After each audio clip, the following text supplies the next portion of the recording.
Hello and welcome back to Undoctrinate Yourself. We have a really fun episode for you today, and it's a little bit atypical. So, I'm here with my longtime best friend, Lindsay Huff. She and I met in preschool, and we've been besties since then. She's a master's in applied nutrition with a focus on disease prevention, and she's going to be helping to facilitate a conversation today about the menstrual cycle and cycle tracking, a topic that we're both very passionate about due to just our own life experiences. So, do you want to just say hi real quick, Lindsay, before we get started? Hi, everyone. Great to meet you all. I mean, virtually. It's great to be here. Obviously, like Lexi said, we've been best friends for, gosh, 20 years now. More! 30 years? How old are we? I don't even know. Giving my age away. But 5 years, something like that. yeah, too many years, but not enough, right? Strangely, yes. Yeah, yes. Yeah, so we're really excited. What we're gonna basically do is the first half of this conversation, roughly, is going to be kind of a question and answer style with regards to what is the menstrual cycle and how you, as a woman, or for the women in your life, how you can harness this information to be able to cycle track so that you don't have to rely on hormonal contraceptive or other contraceptive methods that mess with your natural innate biology and the way that your body's supposed to function. And instead, you can get in alignment with the natural cycles of the body to be able to just be in harmony with those and be able to leverage those cycles to either, become pregnant or to avoid pregnancy, depending on what your goals are. So, I guess to kick off the bat, Lindsay's going to be asking the question, so I'll hand it over to her and then we'll get this conversation started. Yeah, so I think the first part that we want to start at is, what is the menstrual cycle?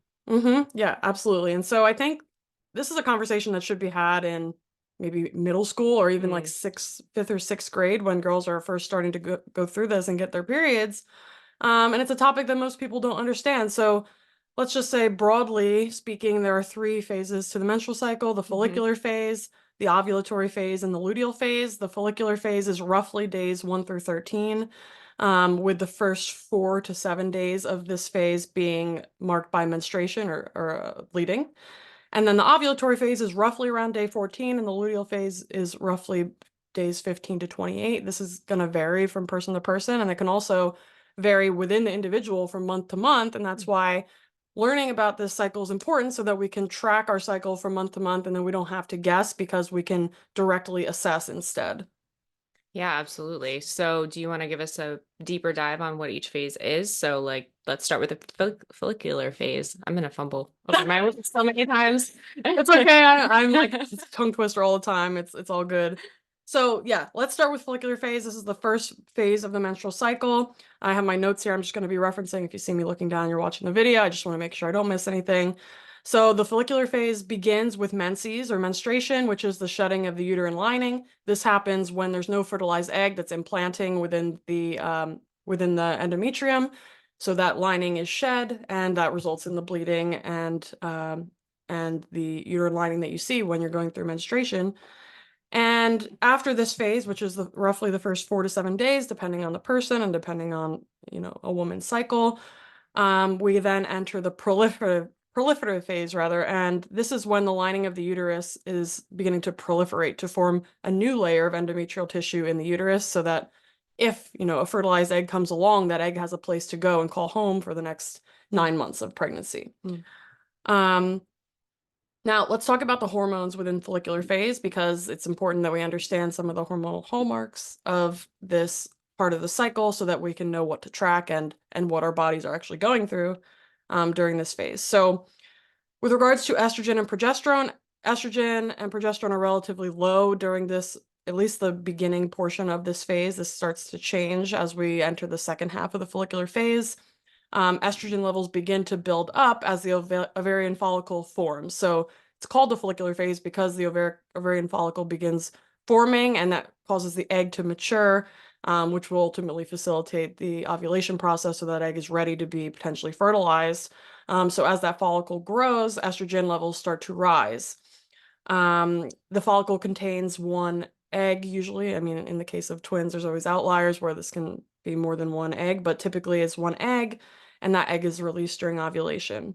And so in the late follicular phase, the rising estrogen levels create a positive feedback loop that stimulates a surge in a hormone called luteinizing hormone, or LH. And this is a really important hormone for stimulating ovulation. And another hormone, in addition to LH, kind of coming on the scene during this period of time is follicle stimulating hormone, or FSH. And both LH and FSH peak right before ovulation occurs. And so LH actually peaks about 12 hours before ovulation occurs, and FSH roughly peaks around the same timeline as that. And so when LH reaches its peak, that ovulation is going to roughly occur within 12 hours of that period of time. And so the beginning of that rise in LH can happen roughly 24 to 36 hours before the peak occurs. So generally speaking, if you're measuring LH, which is something that could be important if you're trying to cycle track, just so that you can understand exactly and pinpoint when ovulation is going to happen. Otherwise, we're going to talk about other ways that you can roughly estimate ovulation timing, but the LH really allows you to pin down exactly when that's happening, and it helps to reduce uncertainty with regards to the ovulatory window, which helps if you're trying to, from like a contraceptive standpoint, if you don't want to get pregnant, you want to basically make that window as narrow as possible so that you maximize your quote unquote green days where you're non-fertile. And so estrogen reaches highest levels throughout the entire cycle in the late follicular phase, and it's corresponding to this rise in luteinizing hormone, or LH. So with regards to like hormonal signatures, the main ones in the late follicular phase are estrogen rising, LH rising, and FSH rising. I think we can, let me see if there's anything else here that I want to mention. Oh, well, I guess one thing I'll just mention briefly before we move on is there's a couple different ways to measure LH. I personally use the Aneto fertility monitor. That's marketed as a tool for women who want to get pregnant, to be able to basically identify their fertile window more accurately. But personally, I use it as the opposite, as a form of contraception, so that I can narrow down my fertile window and understand exactly when it's happening. So the Aneto fertility monitor measures LH, FSH, estrogen, and progesterone. So you're getting all of those, which is useful also if you're just interested in learning about your hormones in general and what they're doing from day to day and also between cycles. So that's a useful tool, I think, just outside of just understanding ovulation, but just understanding your hormonal status in general. In addition to that, in drugstores, most drugstores will carry LH tests that people can use if they're trying to hone in on their ovulatory window, which only measures LH, and I think ends up being not as good of a value because each test, I'm not exactly sure how much they run, but I think that it's probably a better value to get the fertility monitor and get the strips if you get it on like subscribe and save. I think it's like $40 for 15 strips, and each test strip you use essentially is like a single urine test in the morning. And we'll get into a little bit more about like how do you know when to use that test strip and like when it makes the most sense. But for now, I think let's move on, and then we can circle back to like the timing of testing. Yeah, so next is the ovulatory phase. Yes, so ovulation is the shortest phase of the cycle. It lasts a couple days. Ovulation, or the ovulatory phase, is characterized by the emergence of an egg from the follicle, the matured follicle, with that egg that's ready to be fertilized. And the egg leaves the follicle and moves down the fallopian tubes, where it remains for 12 to 24 hours. And within that window, it can become fertilized. This is the most fertile time of the cycle.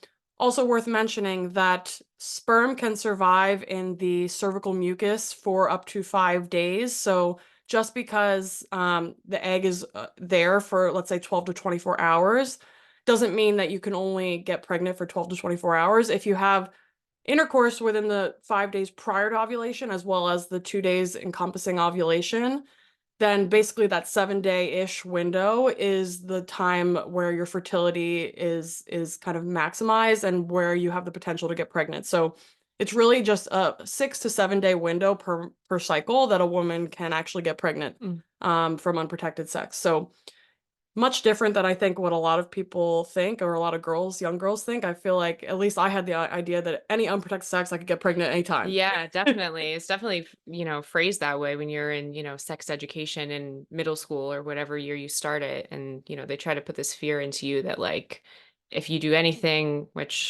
anything untoward, that all of a sudden you're just going to be a teen mom. And Totally. it's just a terrible, fear-based anecdote. It is, it is. And I actually even had somebody message me on Instagram yesterday saying that a nurse told her that she could get pregnant any day of her cycle, just like last week. What? I'm like, I don't know where this Yet another misinformation from. nurse. I know, literally, like biggest red flag. Get out of there. Get out of there. We realistically, it's a 5 to 7 day window of potential pregnancy, and outside of that, if you're tracking and you're tracking regularly Mm. and doing it in a way that is consistent and informed, then you're not going to have any risk of pregnancy outside of that. If you're identifying when ovulation is occurring and you're confirming that ovulation has occurred, which we're going to get into how you determine that. So, but before we move on, just worth mentioning here is with regards to hormones, during the ovulatory phase, after the egg is emerged, estrogen levels begin to drop precipitously. So that estrogen, the rise in estrogen and LH prior to ovulation is really what allows that egg to emerge. But once it's emerged, those hormone levels start dropping rapidly. And so estrogen levels kind of come down to a low immediately after ovulation. And if that egg does not become fertilized once it's in the fallopian tube and mature and ready to be fertilized, if it's not, then the egg will essentially disintegrate over the course of about a day. So the egg is basically lost. And after that egg dissolves, let's say, then we kind of move into the last phase of the cycle. So just one comment. I don't know if I'm speaking on behalf of all women here or if I'm the only one, but do you also feel like the ovulatory phase is like your most beautiful moment of the month and then it's also the shortest? Because then you move into these other phases and your hormones are going all over the place. I That's just so think true. that's just a lovely gift from nature, right? It is, and it also makes sense that that we would feel our most radiant, gorgeous, and attractive selves when we're like at a height of mating capabilities. Yeah. Yep. Looking for Yes, a mate, right? exactly. So that would be the time where you should be the most attractive to the opposite sex so that you have the ability to reproduce successfully. So definitely lines up there, and it's definitely a special treasure that only lasts a couple days, unfortunately, but at least we have that to look forward to each month. Yes. Yes. So next would be the luteal phase. Yes. So last part of the menstrual cycle is the luteal phase. The luteal phase is characterized by the formation of a structure called the corpus luteum in ovaries. So basically what happens is the cells that formed the follicle during the follicular phase, when the egg has left the follicle, the corpus luteum is essentially what forms within those cells that were comprising the follicle. And the corpus luteum releases progesterone, which ultimately its job is to prepare the uterus for pregnancy. But luteal phase is really characterized by the rise of progesterone. Having said that, estrogen levels also do rise during the luteal phase. So we get both a rise in progesterone and in estrogen. And importantly, the rise in progesterone leads to an increase in basal body temperature by about a half to 1 degree Fahrenheit. And this is very reliable. So what that means is that if you successfully ovulated, if an egg was released from a follicle, whether or not it was fertilized doesn't matter, but if an egg was released from a follicle, your progesterone levels go up as a result, that means your basal body temperature is going to reliably increase by up to 1 degree Fahrenheit post ovulation. And that's what technologies and platforms like Natural Cycles leverage. So Natural Cycles allows you to track your basal body temperature. You basically take your temperature every morning, first thing in the morning, over the course of just every day is a good practice to get in the habit of. And when ovulation is confirmed, essentially what happens is you see that bump in basal body temperature, and that allows you to know that yes, ovulation happened, which means that you're no longer fertile. You're no longer able to fertilize that egg because ovulation's already occurred and the egg is already disintegrated and the corpus luteum is already forming, which is leading to that rise in progesterone, which is increasing the basal body temperature. And so this is a really important way, very simple also for anybody to be able to track their cycle, even if you don't have the resources to purchase an LH monitor, the Aneto fertility monitor.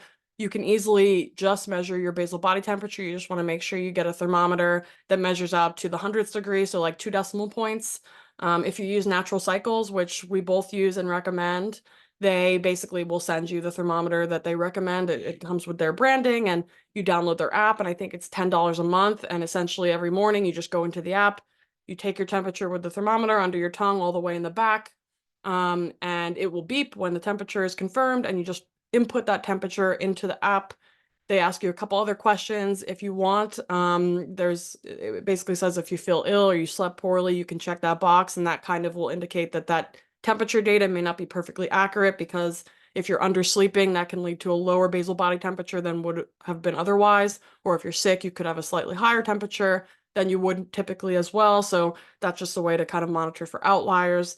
And in addition, in the Natural Cycles app, they also have a place for you to put LH positive or LH negative. Now, remember, in the follicular phase, we talked about LH being that really important hormonal signal to trigger ovulation.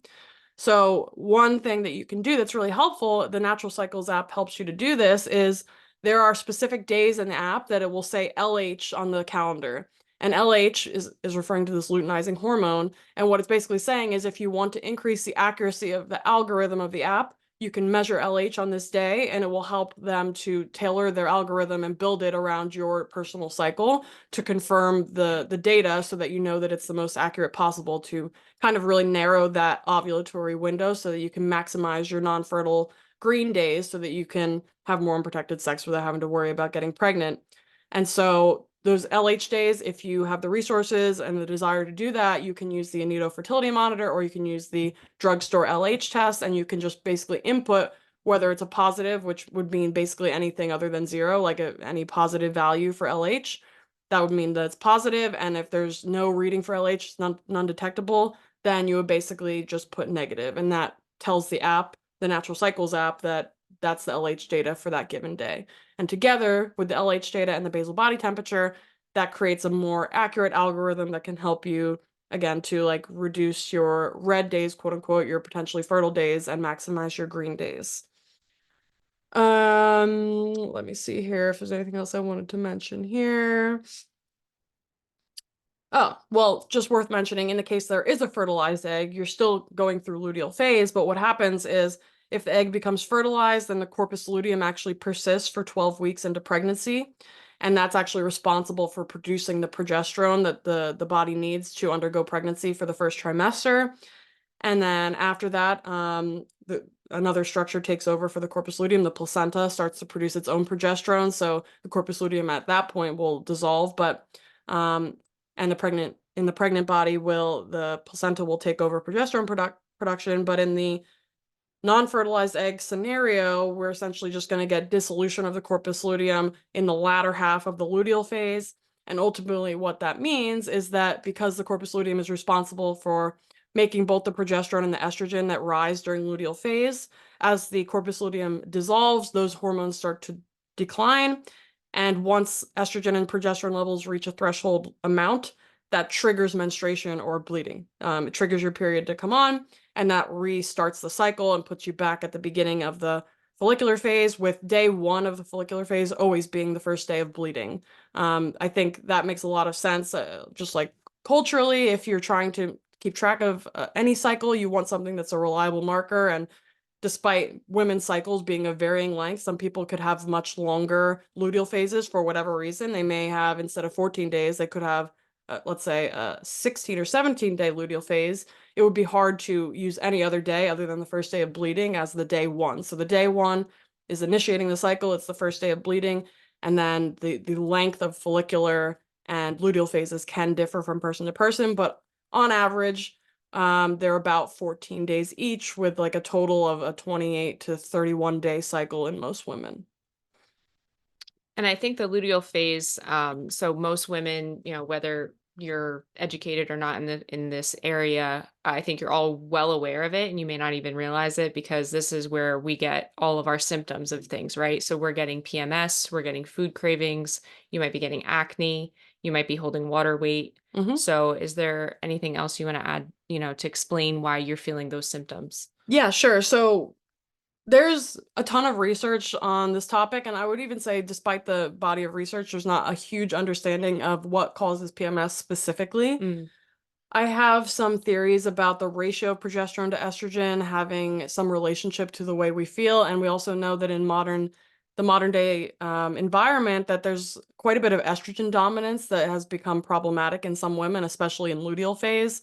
Um, this is probably related to a mix of things. Could be like those PFAS or the microplastics and things that Mm. basically aromatize testosterone into estrogen, it's also affecting men. Like there's more estrogen dominance in men as well.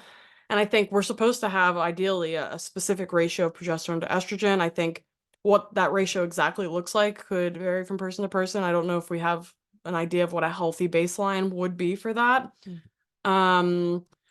But what I will say is that typically during luteal phase, this is a time period where people tend, or women tend to feel like they put on a little bit of weight. Often that is water weight. There can be a relationship between progesterone or the ratio of progesterone to estrogen and holding excess water. In addition to that, which could partially explain that as well, is the fact that energy expenditure goes up during luteal phase, but also calorie intake tends to also go up. So women tend to have more cravings and eat more calories, but also their energy expenditure is higher to kind of compensate for that. But specifically, carbohydrate cravings also go up, and the higher carbs that you eat, the more water weight you retain just through the synthesis of glycogen, which holds more water. And so you're just basically holding more water with the stored carbohydrates versus like gaining fat. It may not necessarily be fat, it could just be holding excess water weight in that way that could make the scale go up, but maybe not necessarily changing your body composition per se. Outside of that, there are some people do experience breakouts in response to shifting into luteal phase. We do know progesterone, of course, is rising during this time. Progesterone can signal or trigger sebum production, or like the oils in the skin, which can cause issues with acne in some people, depending on their skin types and maybe other triggers in their environment or triggers in their diet. There can be a variety of things that can create this. I don't think everybody's just doomed to get acne during their luteal phase, as we were just talking about before this. Once you start just bringing awareness to your cycle and like understanding when you're getting breakouts or when you're feeling puffy, it starts to open up a bunch of doors for you to just do some investigating into like changing certain variables in your life, whether it's the way you're exercising or the way you're eating, the way you're sleeping, or your stress levels. To try to figure out like, okay, if I modulate this behavior, is it improving am I not getting acne anymore? Or am I feeling a little less puffy during my luteal phase? So it becomes a really fun way to like be detective in your own life and start to improve your symptoms and to feel more stable, let's say. Let's see. Outside of that, I think maybe we can just move into the take homes. Did you have anything else you wanted to add for PMS and stuff? I guess we can get into it with the anecdotes. Yeah, that's true. Anecdotal section. Sure. Yeah, that's true. So after I'm going to give you guys the take-home messages for the cycle tracking and the female hormones portion, and then we're going to talk about our own experiences being on the birth control pill for a decade each, and our experiences coming off of them as well. So just for your guys's knowledge, we've now both seen both sides of the equation and can really attest to the power of taking a cycle tracking approach and its impact on your health, not only physical health, but also mental health and your connection to your body. So, but briefly first, just your major take homes for this. The menstrual cycle has very specific characteristics of each portion of the cycle, each phase, that are trackable. So follicular phase, the main trackable component there would be luteinizing hormone, and follicle stimulating hormone to a certain extent, though I would say LH is the more important tracker in this case. You can track LH via either the pharmacy LH trackers that you can get there, also urine tests, or the Aneto fertility monitor, which measures LH, FSH, estrogen, and progesterone. That's what I personally use and recommend, but either way would be fine. If you don't want to measure LH or you don't have the resources to do so, you can simply use basal body temperature tracking to determine whether or not you're ovulating each month. You can do that by using a company like Natural Cycles, which is about $10 a month for the app membership, and they send you the thermometer, and you just track your basal body temperature first thing in the morning, every morning, and that allows you to, even independent of measuring any hormones directly, you can know for a fact whether or not you're ovulating if your temperature goes up, in the days following ovulation. And the Natural Cycles app, I didn't mention this before, but it will give you, based on your previous month's data, it will give you a predicted ovulation day. And so that may or may not be accurate, and you can further verify the accuracy of that predicted day by using a test like the Aneto monitor or the LH test at the pharmacy.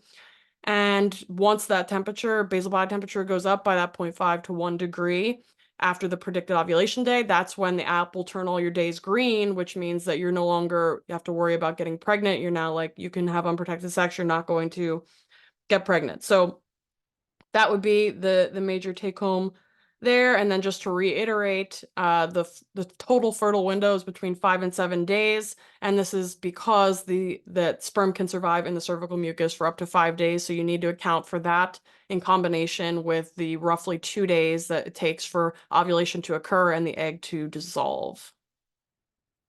Just an additional plug on the Natural Cycles app. We're not sponsored by them at all, but they are wonderful. And there's just some other features that you can use the app for. So in addition to tracking your cycle, you can also track all of your symptoms.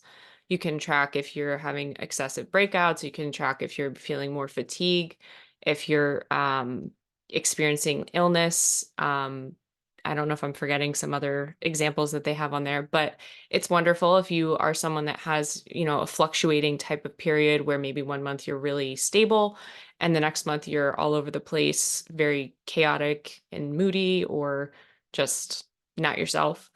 And then also, as Lexi said, you can get a prediction as well. So after you use the app more and more, you then it kind of understands your pattern. So if you are someone that has a more consistent period, it will predict for you. So you can even look a couple months ahead and kind of know, I'm going to be ovulating this time of the month or something of that sort. So it is really, really helpful. And eventually, I don't recommend this, but I'm just saying you could stop using your temperature and logging it, and it would still track it for you.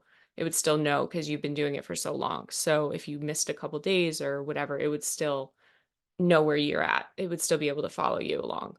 Yeah, So that's actually a really good point. It's also a way I've used the app where it's like if I'm trying to plan a vacation and I don't want to be on my period, I can kind of yeah. see ahead of time, like, oh, this is when my predicted period will be for 2 months from now. Like maybe I Mhm. want to plan the vacation on the weekend before that or something like that, which is a really helpful thing. And also worth noting that when you first use the app, you're going to have way more red days because the algorithm doesn't know your cycle yet. Mhm. And also the more irregular your periods are, or like the less predictable like the length of your cycle is, the more red days you're going to have, just because there's a level of uncertainty with regards to that ovulatory window.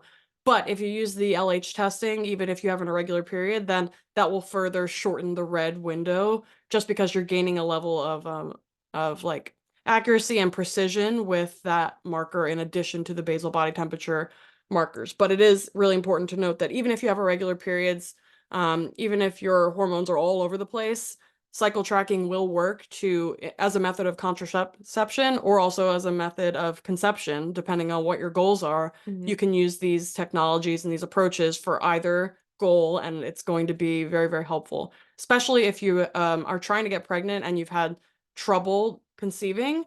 Then it's really helpful to look at something like the Aneto monitor, because you can see like, what are my hormones actually doing? Like, am I getting a spike in LH at all? Am I getting a spike in LH, but then, there's no egg that's being produced, so I never get the rise in progesterone? Mm. Because if your basal body temperature never goes up post ovulation, that means there was no egg that was actually released. And so that's something that you would want to know if you're trying to pinpoint what's going wrong in your approach to actually conceiving. So if you're not ovulating, the approach might be different than, let's say you are ovulating, but maybe you're just missing the window, the timing window, for example. So those are just some notes there, but I think this is an approach that should be taught to every girl starting in middle school, and it's absolutely criminal, in my opinion, that we're not educated on our bodies as women. We kind of have to seek this information for ourselves. All girls should have their own health class in middle school, and they should be just taught this from day one. So there's no sort of mystery or fear mongering around getting pregnant or sex, so that you can just have the facts, and that just gives you control and consciousness in your life so that you can optimize for whatever goal that you may have. Yeah, I mean, it's kind of crazy to think about. I don't think I heard about tracking my cycle until I was in my 20s. Literally. And so I'm already, what, close to 15 years on my period at that point, or Yeah. 10 years or 12 years. And then you don't have all the facts, you don't have all the information. And this is truly, in my opinion, and yours, that it's the best way to track if you want to get pregnant or if you don't. Exactly. And it just gives you such like an in-depth awareness into the cyclical nature of the woman's body, like your own body. It's much different than men. As much as we want to equate men and women in modern society, we aren't the same and we shouldn't be the same. We each have unique strengths and differences that should be highlighted instead of trying to like negate them. Hmm. And that also means that maybe we can't like work at the same intensity around like the entire month. Maybe we have periods of time where we need to be slower and just like take it easy a little bit or just work at a different pace, and that's okay. And that should be socially acceptable as well, I think. And just to like honor that in yourself. If you feel like you don't have the energy to go, go, go, maybe that's your body asking you to slow down a little bit and just like be more aware of what's going on internally, or maybe just focus on something else, or maybe, you know, go for a walk instead of doing hit workout, for example. Like maybe I think there's room, and that's not to say this will be for every case, but there's certainly room to just like give yourself grace and listen to the signals your body's telling you with regards to your workouts and your dietary patterns too. So it's not like always just about restricting yourself and forcing yourself to, you know, do the hard workout or eat perfectly clean. And I think, I mean, that's not an excuse to just like eat whatever either, but just at least honoring the signals that are coming, and maybe instead of having the ice cream, you could just have some fruit or something else sweet that your body might desire that can kind of scratch that itch. So I think just reconnecting with our bodies, it can be such a powerful practice with regards to our health in general, but in particular with regards to cycle tracking and understanding our menstrual cycle, and whether or not, you know, you want to get pregnant now or later. It's really good to develop this relationship earlier so that you have that wisdom and awareness moving forward when you do potentially want to have children, for example. That's true. It's really crucial. And I can say for myself, like I've over the last maybe what 7 or 8 years, I think, you and I have kind of reached this like enlightened phase of our lives where we've just not all at once, but we've slowly like just like made these decisions to now be more in tune with our bodies, give ourselves more grace, be more aware of our mental health, make decisions to make our mental health better. And for me, maybe it's saying no to going out or saying no to plans. I'm more introverted, so me staying home is perfect. It's my go-to. I mean, I love seeing people, I love seeing my friends and family, but it's always hard when you have that extra pressure from, maybe it's external or maybe you have that internal pressure from yourself that you have to force yourself to go do things that maybe you're just physically not able to do, and you don't understand why you don't have the energy. And half of it could be just exactly what we're talking about here. And you don't realize that it's just your biology, and your external factors and your lifestyle is so so so important to how your body will function. And I think most people don't really realize that. They hear a lot of like rhetoric about diet and exercise, which are absolutely essential, but there's so much more that goes into it, and I don't know that everybody gets enough information about everything else that can impact you. Like you were saying, your sleep cycle, crucial. If your sleep is off, everything in your life is off, right? It could be the things that you use in your house. I mean, if you use like hormone disruptors, right? I don't know if you want to dive into anything about that. Cleaning products and stuff. Yeah, Yeah. there's so many things just in the home, and you think you're helping yourself and your family, and lo and behold, there's evidence now that they're not doing the best thing for us, right? So there's so much that can just be said about all of this that is just totally maybe throwing you out of whack and you don't even know it. Yeah, absolutely. And it really starts with like there's the phrase test, don't guess. Well, that's it can be really helpful, or like assessing, not guessing, and trying to, you know, you can automatically already feel there's something not right. Well, once you can figure out what exactly isn't right, then it becomes an easier, more straightforward strategy of actually approaching it. Another thing that I was thinking of with regards to sleep and like other factors that are influencing the way that you're feeling, especially as a woman going through your cycles, is also like the circadian health. And we should probably maybe do another episode on like what to do if your hormones are out of whack, Mm, because I think that's going to be a popular topic. A little bit out of the scope of this one, just because it could probably be a 2-hour conversation in itself. for But sure. there's this pathway called the leptin melanocortin pathway. Leptin is this hormone secreted by fat that's like a fat thermostat. It tells your brain how much body fat you have. And when it drops to a certain level, it triggers appetite hormones so that you can eat more and that you can basically bump your fat reserves back up to maintain some sort of stable set point. But this leptin melanocortin pathway, the melanocortin portion is related to melanin production and the POMC story. If you followed me and listened to any of my other podcasts, we've talked about POMC quite a bit. It's related to UV light exposure and in the light from light in your eyes and on your skin. This POMC is produced. It creates factors including alpha and beta MSH, which are the melanocyte stimulating hormones. Very tightly regulated with this, but most people don't know, and I've learned this from Dr. Jack Cruz, is that leptin is also a major regulator of fertility and sex hormones in both men and women.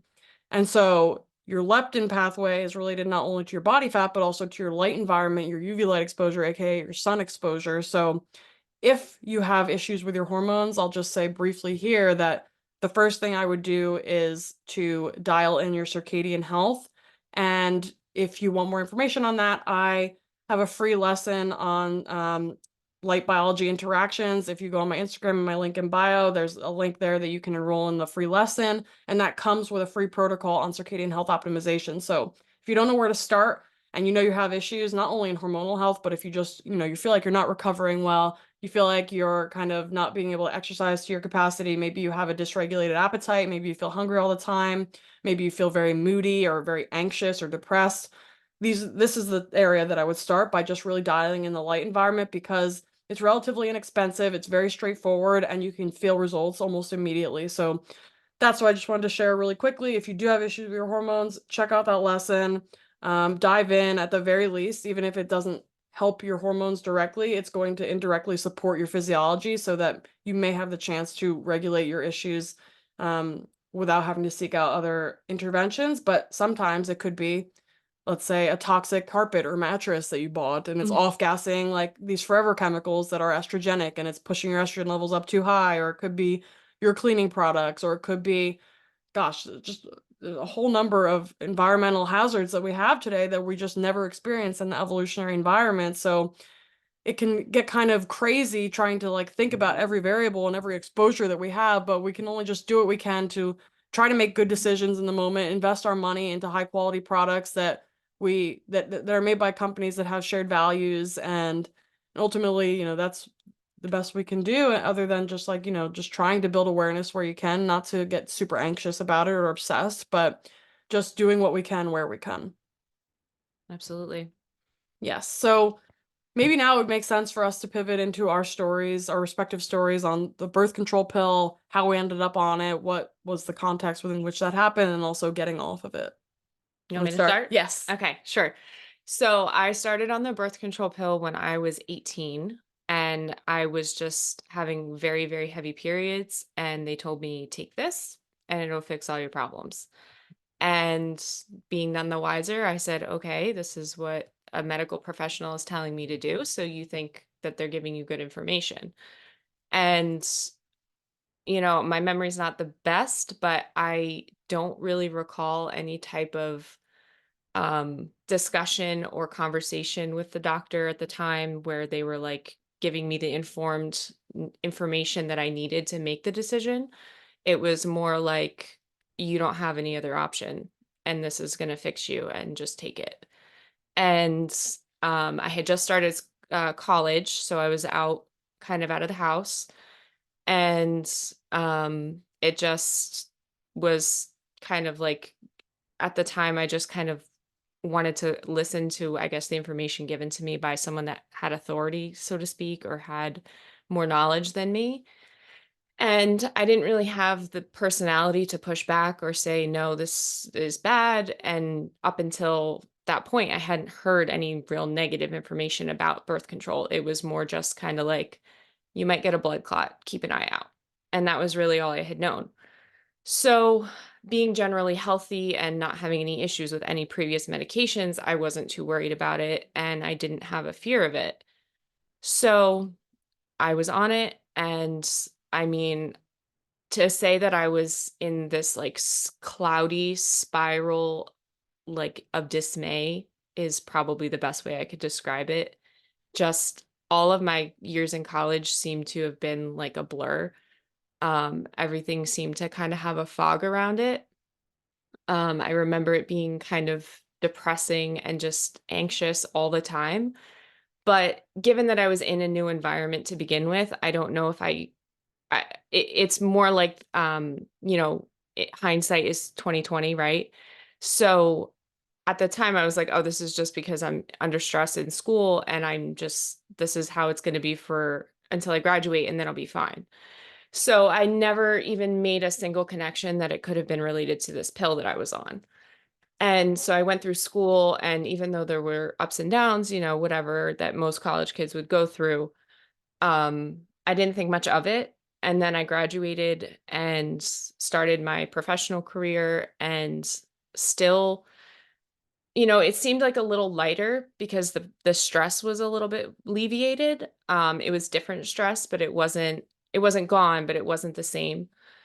And I still just had like this constant tightening around my chest. I think that's the best way I can describe it. I just always felt like overly anxious about everything. I think Lexi can attest to it. Like every decision I had to make, I had to check with her.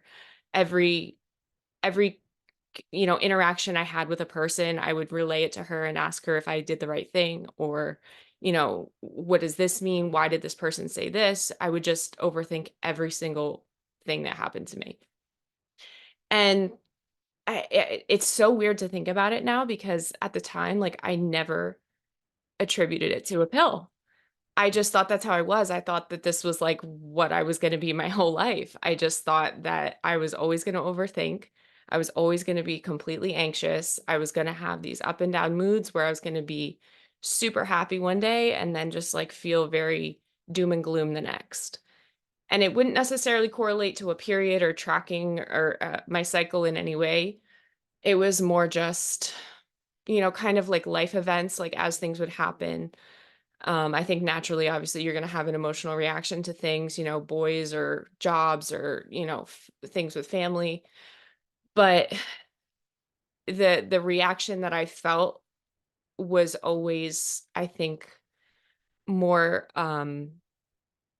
exacerbated or just over the top. Not that I was screaming or, doing anything chaotic, but I just felt like more dismal about it than I think I should have. And I I guess I had a terrible dating track for a period of time, very very questionable dating choices for a little while. Um, and I think this is something we touched on before we started recording, but something that I think most women don't realize about the pill is that it actually alters your body's way of registering pheromones. So when you encounter somebody, it attracts you to people that actually do not coincide with you. Attraction is a very biological thing, and people don't always know that, but your interest in a person is actually mostly based on how your body responds to their pheromones. So if you encounter the wrong person in this cloudy, whatever state you want to call it, you know, on birth control, um, you think that they're like the perfect person. You think this guy is going to be my husband. And then your friends are like, what? Why? I don't understand. And then, a couple years later, after things blow over and you're past them, you realize, yeah, I don't understand why I like them at all. And I think I can say I know why. It was birth control. I don't know if you've had any experiences like that too. I mean, so it was odd for me because like obviously I'm with Keith and we've been together since I was on the pill. We've been together for over 10 years now, and Hmm. so I mean what I will say is that I feel like our relationship dynamic changed a lot when I got off Mm. the pill Hmm. in a really good way. Yeah. Like I was able to establish boundaries in my life in a way that I never had before and like feel Yeah. really good about it Hmm. and not like constantly just worrying about what other people were going to think and just instead like having some conviction in my life. Yeah, Yeah. I can completely agree with that because I mean, I met my fiance before I got on the off the pill. Mhm. Yeah. But we weren't really dating yet, but the way that I would like interact with him is completely different than how I interact now.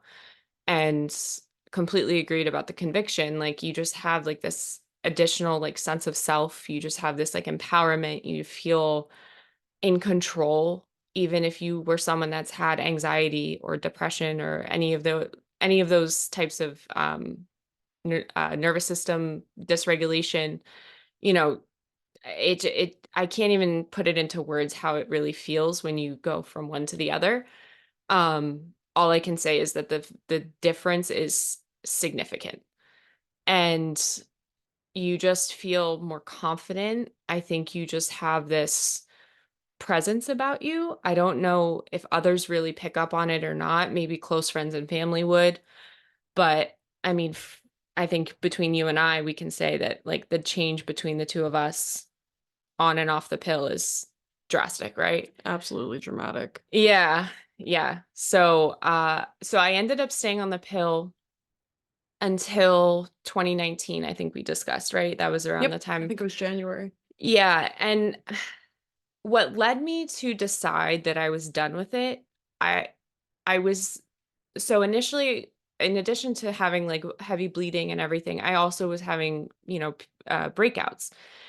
So I was really interested in staying on it at the time, when I first got on it because, no girl wants acne or anything like that. And it seemed to be doing the trick. But then something about whatever brand I was on, I think they changed it to a different generic of some sort. And then my skin started to get worse. And I was like, what the heck is happening? The whole point of this was to, keep my skin under control and also, keep this bleeding under control. The bleeding was fine, and I think I would text Lexi maybe every other day and just say, "What's wrong with my face?" Yep. My skin was horrendous. I was following the pill that I thought I had been taking for the last decade, and unbeknownst to me, I think something in the formulation changed or something of that sort. And it basically just made me fed up with it. I was sick of it. I was like, "You know what? I wanna really try to, do something different." I didn't have I didn't think that I had a need for it anymore. I mean, I think the best advice would be to do it in coordination, maybe with a doctor or a medical professional. I did not. I chose for myself to just stop taking it. I don't know if there's any other, I don't know what the risks are to just stop doing it, but I can just tell you that I did. Um, and I never looked back.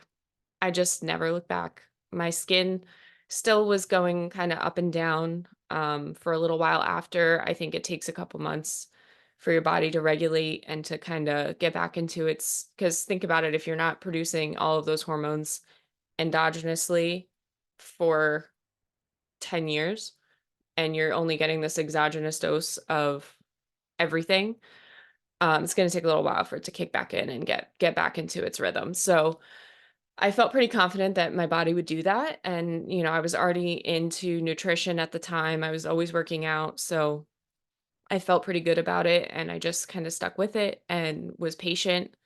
And Lexi was the one that had showed me the Natural Cycles app. So that kind of got me um, really focused in on the actual cycle of it instead of just kind of being like, is it going to show up? Is it going to be like a full 7-day period or 6-day?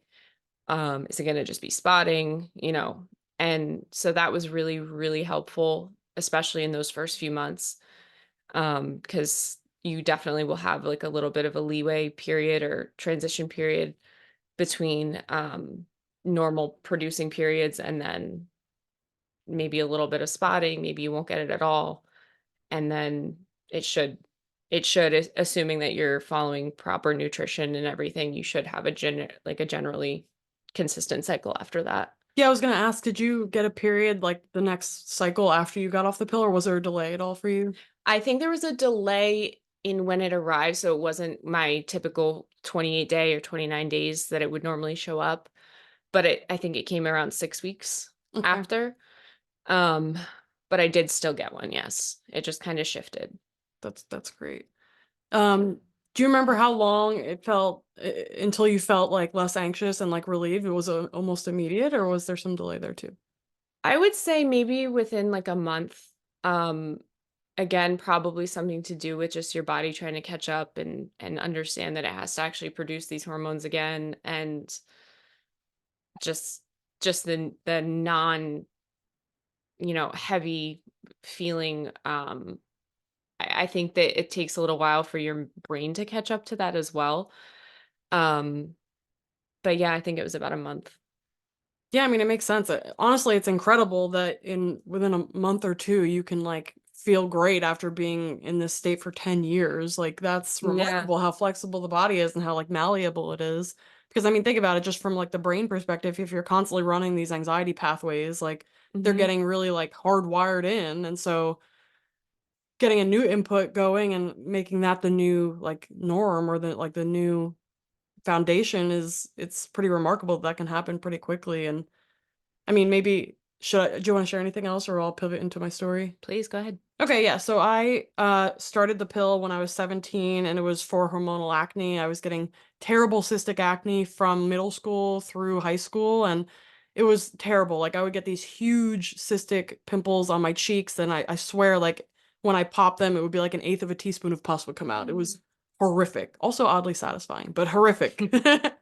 And it was just relentless all over my face. And I went to the doctor. They suggested birth control. That I don't remember getting any sort of indication that there were harms other than like maybe blood clots in a very scarce number of people. And I started the pill, and I was on it from when I was 17 until 2018 of October. So gosh, um, how old was I then? I think I was like, I must have been, it was like 5 years ago, maybe 26 years old when I got off of it. So from like 17 to 26, so about a decade. And during that time, so my acne did improve.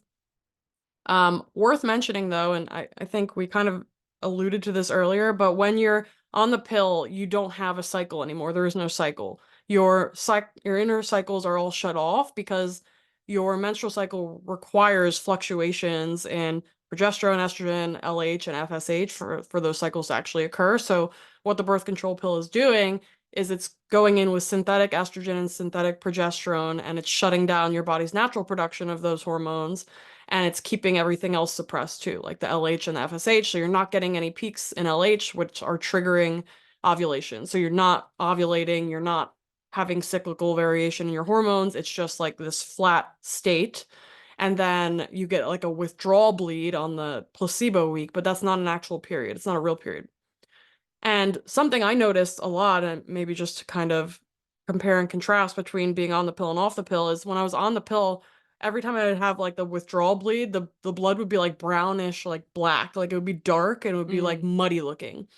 And from the moment I stopped taking the pill, so when I stopped taking it, I was also using some herbs from Bear Blends. They make one called Moon Lodge. It's supposed to help with regulating period because I thought maybe I would have some issues, after being on it for so long to have like a normal period again. So I was using some of those herbals in like a tea form. And my first period that I had off the pill, it was like this bright red color. Like it looks so healthy. And there Mhm. was there was none of like I can see like clots sometimes, Yeah. and like there was none of that. It was just like bright red. It only lasted like 3 days, 4 days, and then there was nothing, and there were minimal cramps. It just felt much cleaner, and it just looked much healthier too, compared to on the pill. It just seemed like this old stagnant blood that was coming out that's just it felt very unhealthy to Mhm. look at. Though, I mean, honestly, I didn't really know much else because I will say when I went on the pill, I had very irregular periods prior to that because it also coincided with my extreme weight loss. So when I was obese, I was getting very irregular periods, and I think my hormones were just all messed up. And so like I would sometimes not get a period or just like they would be long and heavy or sometimes barely at all. So it was kind of all over the place. So I didn't really know what like normal healthy looked like. But when I went on the pill, that was coinciding with my like total health transformation with regards to the weight loss and like getting my fitness in check and like working out religiously. So I changed a lot of things at once. So I will say in that way, I didn't notice necessarily the negatives of the birth control because I noticed so much of the positives of the other things that I was getting in check in my life, like improving Mhm. in my life. But the main change that I noticed when I got off of the pill, and it was immediate, was that it felt like somebody just turned the volume all the way up on my intuition. And like I've always had a very strong gut feeling, like an intuition around whether or not, a person was good or bad for me or a situation was good or bad for me, but it was like the volume was times 100 when I stopped taking the pill. And I just felt so like grounded and centered. And Lindsay mentioned like confidence earlier. It's like the sense of Mhm. confidence and just like assuredness that like you can trust yourself, that you got yourself, because that voice, that inner voice is actually online, able to communicate with you again. Compared to on the pill, it's like, yeah, you don't feel secure in yourself. You don't feel confident. You don't feel like you got yourself because you literally don't, because that connection is severed. You're very disconnected from your core nature. And so the reconnection of those pathways was just totally life changing in an instant. And like I mentioned earlier, it improved my relationship drastically. Like I was always somebody before who was like in a constant fawn state that was just like trying to avoid conflict, afraid to set boundaries because I didn't want to make anybody angry, very conflict avoidant, and just like not standing up for my true beliefs and my integrity.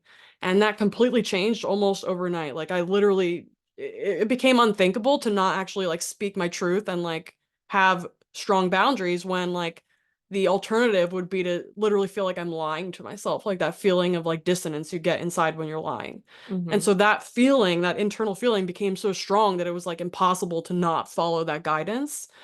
And that was something that was just so remarkable. And I remember feeling shocked because it's like, wow, I never really thought it had that big of like an effect on my body. Like being on the pill, it just seemed so normalized. Like everybody was Yeah, doing it. exactly. And then meanwhile, like everybody is doing it, and it's really harming people. It's really harming women and our ability to actually like live a life that we want to live, and live in integrity with ourselves, and live integrity with our natural rhythms and our natural cycles. I think it's such a beautiful process that if we can connect to that, it gives us such immense opportunity to just grow and evolve and find the relationship of our dreams and live the life of our dreams. But we have to give it a chance and actually turn that voice back on in order to get that guidance. Completely agree.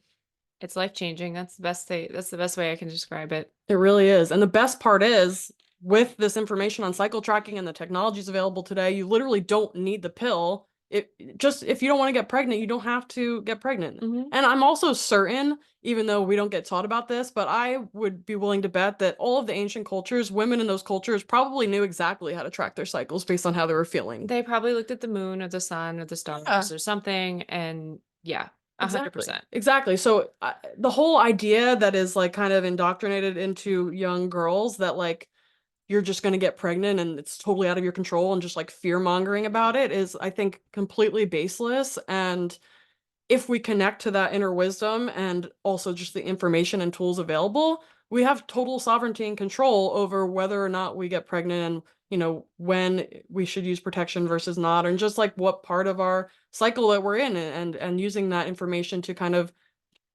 guide the way that we're living our life from day to day. I think it's a really beautiful way to live life, allowing your body to kind of guide that, and your inner knowing to kind of shape the way that you're approaching your life, instead of just trying to be a man, which I think this is a whole nother part of the conversation, is like I feel like the birth control pill is the most anti-feminist thing that ever came, because it's literally turning women into men who like can have meaningless sex, who can work the 9 to 5 and be the cog in the wheel of society, and have no like cycles that are dictating energy levels or motivation or anything like that. You're just flatlining and just becoming this like, I don't know, like a workhorse or just another number.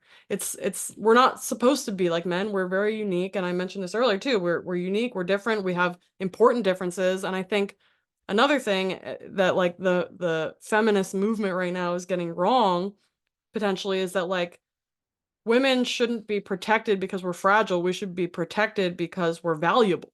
Like without women, there is no continuation of the species. Like obviously men contribute to that process as well, but without the women's bodies' wisdom, you can't actually build more human life. So there's an immense wisdom and guidance to be had there, but we're kind of suppressing it as a society by downplaying the differences between the sexes, and also just totally shutting off the extremely magical and intuitive line of information that women get from their own bodies. Yeah, I couldn't have said it better. Yes. So let's see. Is there anything else you think we should cover? I think we did a pretty damn good job. I liked your suggestion of maybe doing a separate conversation about how to repair some of these hormonal imbalances, maybe some of the steps you could take. I'm sure there might be some questions about some of the environmental disruptors that we mentioned earlier.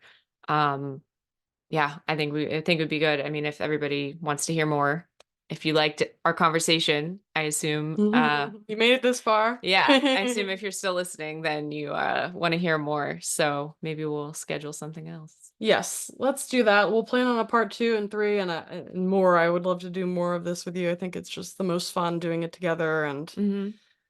yeah, and we'll keep the conversations going. But if you liked it, share it far and wide. All the women in your life, if you're a woman, just listen to the podcast, listen to it again, take notes, share it with as many women as you can.